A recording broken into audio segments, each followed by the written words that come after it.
Welcome, Diane.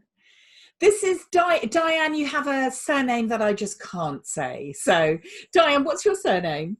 Xuereb. And Diane, whereabouts are you in the world? I live in the Netherlands, in the northeast in Zwolle, to be precise. It's just an hour away from Germany.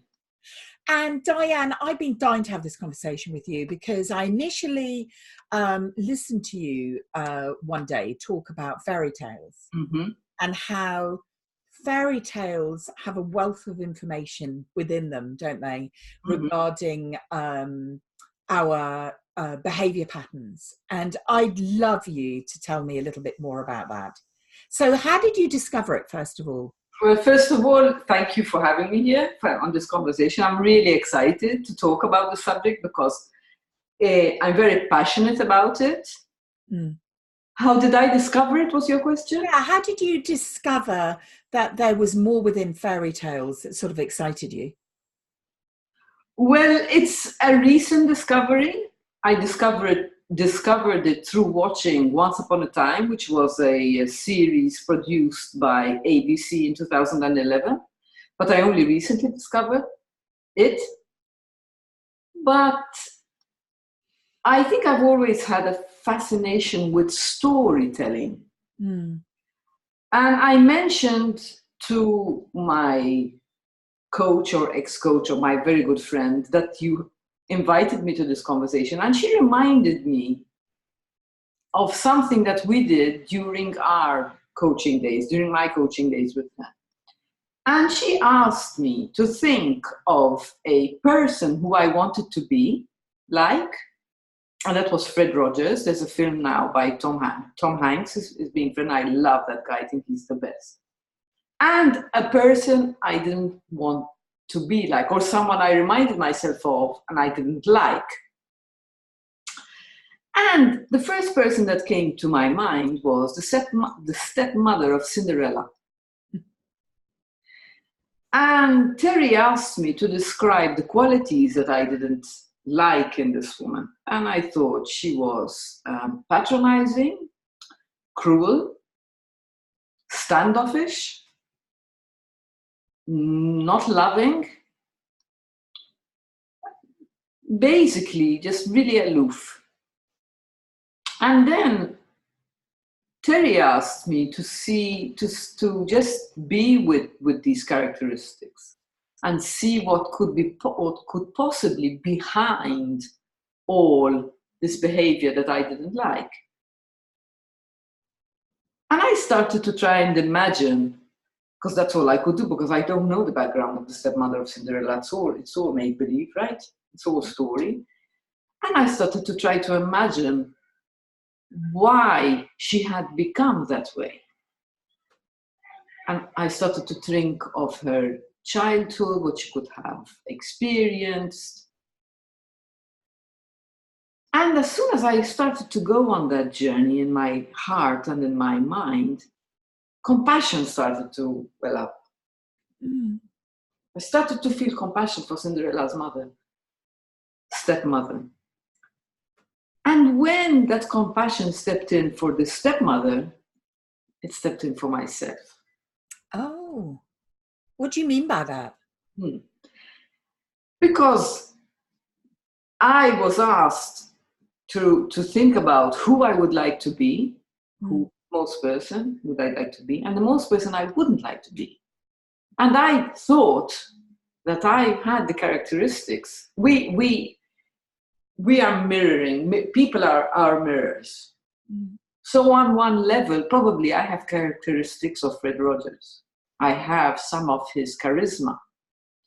And probably I also have, love it or hate it, some of the characteristics even of the stepmother of Cinderella.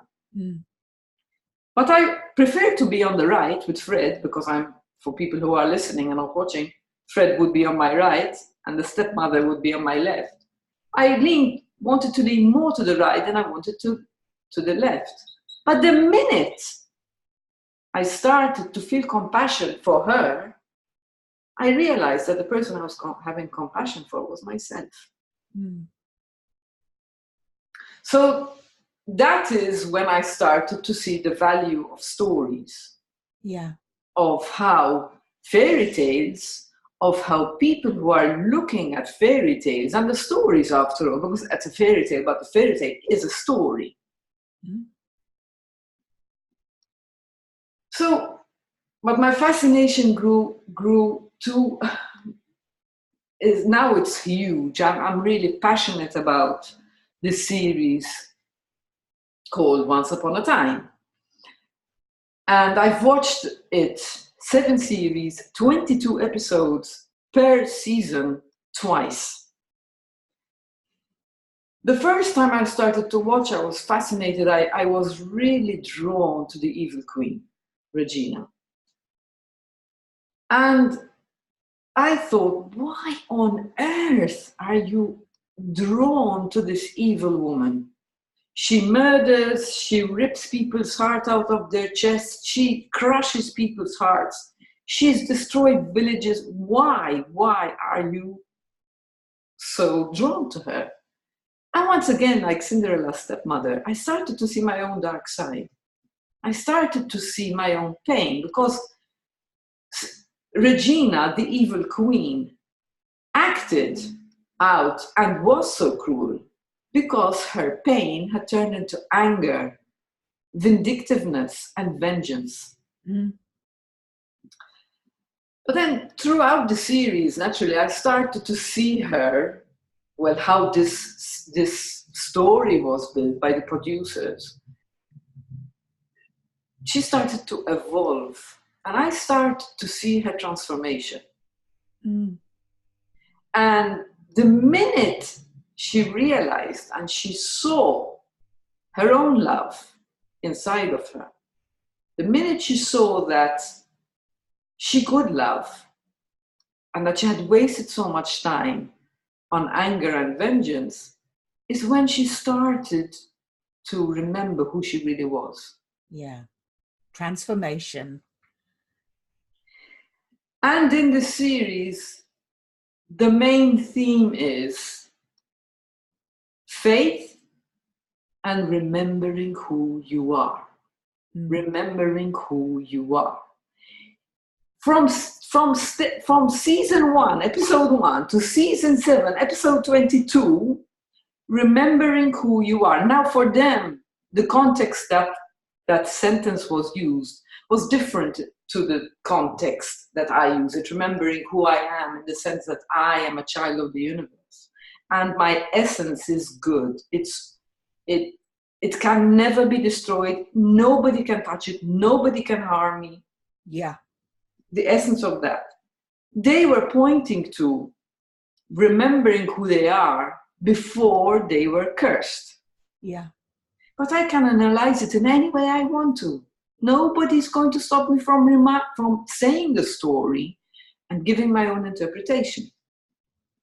Now, Regina, they were referring to remember who you are. You're not when the evil queen cursed the enchanted forest and sent them to our world and called that place Storybrooke.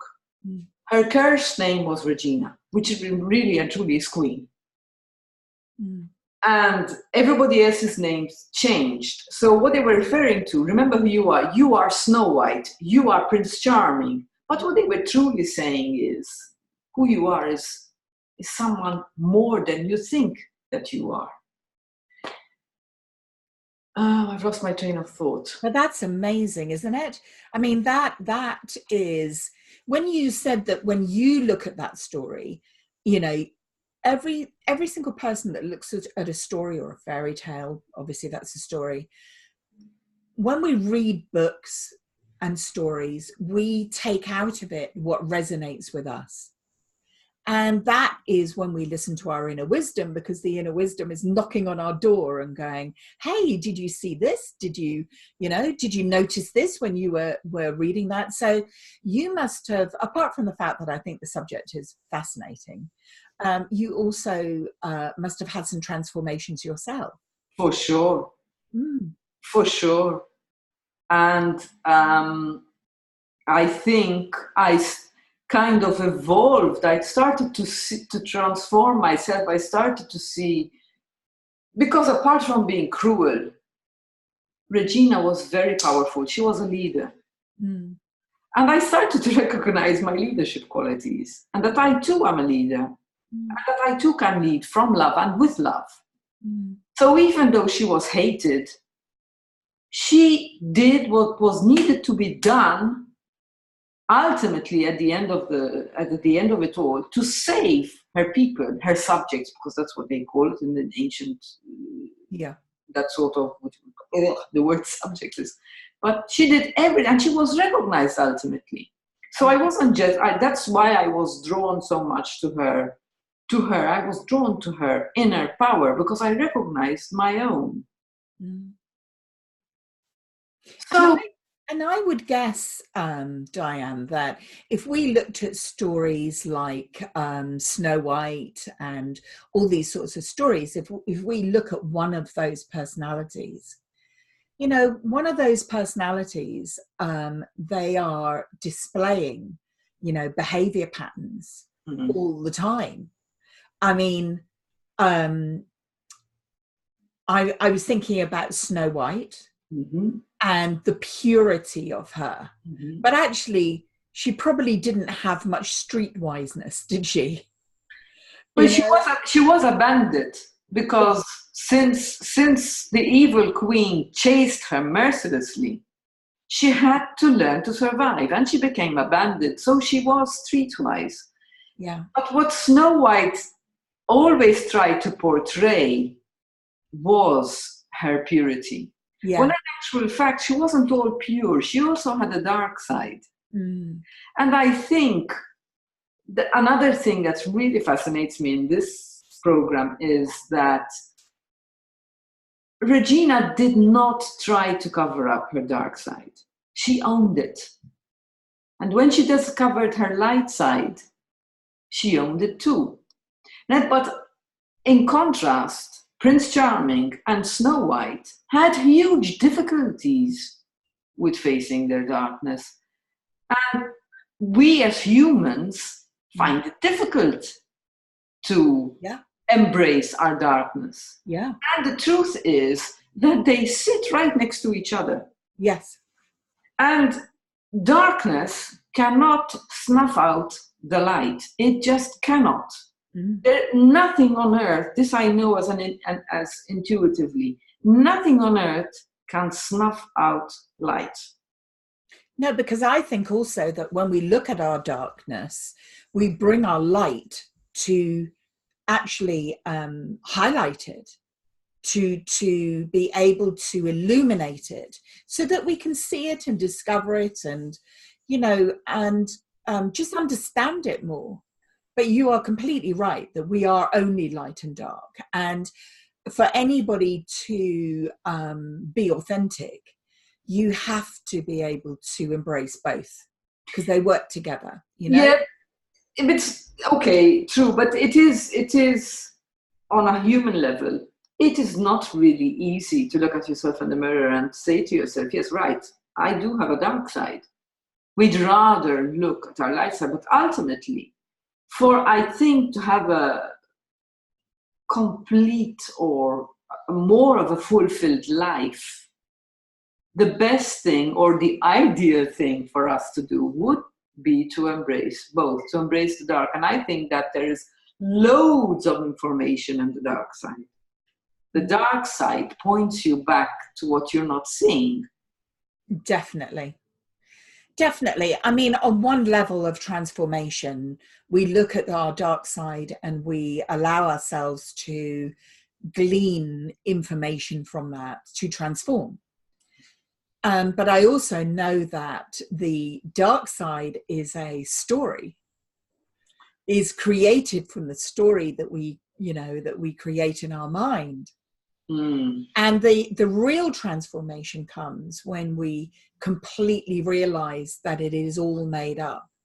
You know, this idea that we're not good enough and we're abandoned and we're not lovable and all those sorts of things are stories that we created through our minds many, many, many years ago, and they aren't the reality. So I, without a shadow of a doubt, looked at my shadow for many years and discovered new things about myself and owned it. It's about getting honest with yourself. But I think that final bit of transformation comes when you realize it really is all a story. Yes, and you just said something really important that is also highlighted in this fairy tale, Once Upon a Time, that these people were acting out from memories or from their beliefs that they are not good enough, from not feeling loved, and ultimately they became villains because Rumpelstiltskin was abandoned by both his mother and his father. He became the dark one. But what that program pointed me to was, or rather what came out in that program with Rumpelstiltskin was, he was so hurt at the fact that he was abandoned by his mother and by his father. So in fairy tales, if you really look at the stories, and you look, as you said earlier on, and you look at them, we look at anything with our own lenses, and we're going to be touched. Well, we need to be touched because we will see, unless we're really oblivious to what's happening, we will see, but something will be touched in ourselves. If we cry or if we feel anger, it means there's something being stirred up inside of us, that ultimately we can break free from the beliefs. And I'm hoping, because I'm going to make a podcast with this passion I have, with this, at first I was really feeling bad because I thought I was being obsessed, but these stories want to burst out of me. I have so much to say about them. I can say a story and then make a parallel and give people information about it and point them ultimately to the truth of who they really are, not what they think they are. So you're pointing people towards that transformation. And to me now, I think after many years, the transformation really is about two things. One, that I know that I am not the stories of my life, and I'm not that person that I created in my mind. And the hardest thing, I suppose, for me is really trusting the fact that I am pure love, I'm good enough and lovable and safe and secure and all inside of me, because that's the only place that I can find it, Yeah. And this is what Once Upon a Time points to all the time. Faith. Have faith. Have faith. Have faith.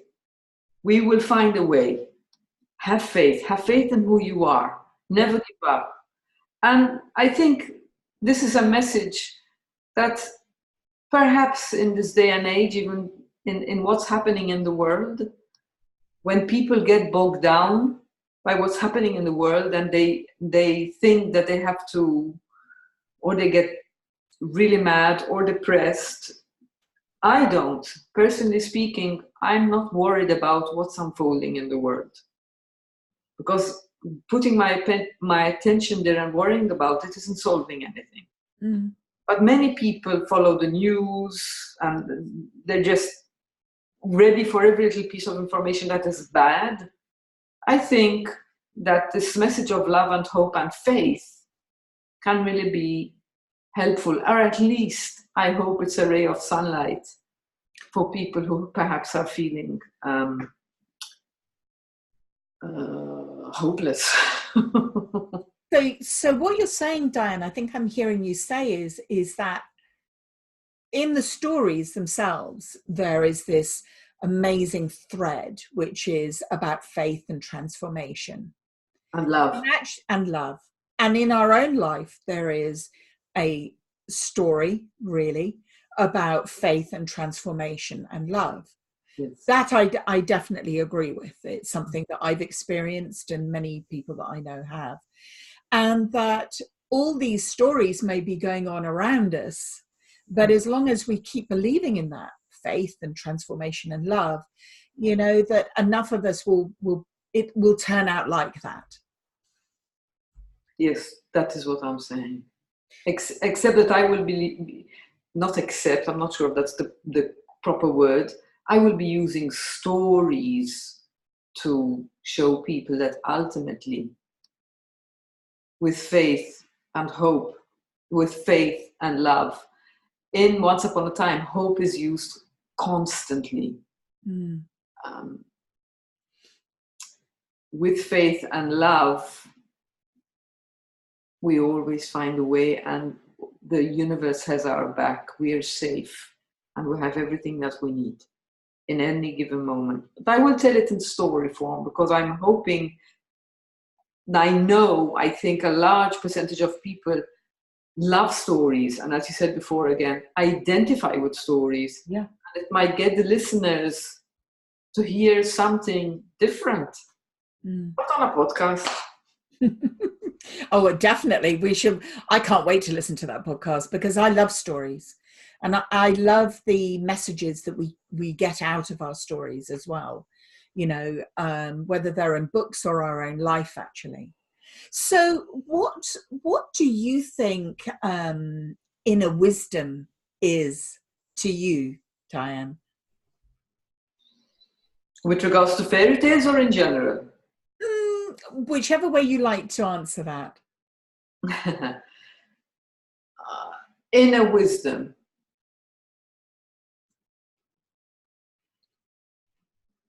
To me, it's listening to that gentle whisper that tries to speak to me when I'm feeling doubtful. And if I feel serene about the prompt, because the inner wisdom is very gentle, it's not this boom, big explosion that's like someone's going to make a proclamation. It's really gentle, it's really subtle. And when I listen, an example that's coming to mind is, I'm a taxi driver, right? And I have to use my GPS, I have to use my navigator. And sometimes, unknowingly, I don't follow the GPS. I just take the first corner and find that it's better than what the GPS had offered. And I wonder to myself, what is that? That is my own wisdom taking over and directing me where I need to go. So when I'm listening to my GPS, to that gentle whisper, it will usually take me to the right place. I love that. So we're going to leave everybody today with that they have an internal GPS system, and all they need to do is listen to the whisper of that, and it will guide you to wherever you need to be. Thank you, Diane. Thank you for having me. I really loved it. Thank you for joining us. And I'm sure as soon as you get your new podcast launched, it will be on my site. So that'd be great. Thanks. Thank you.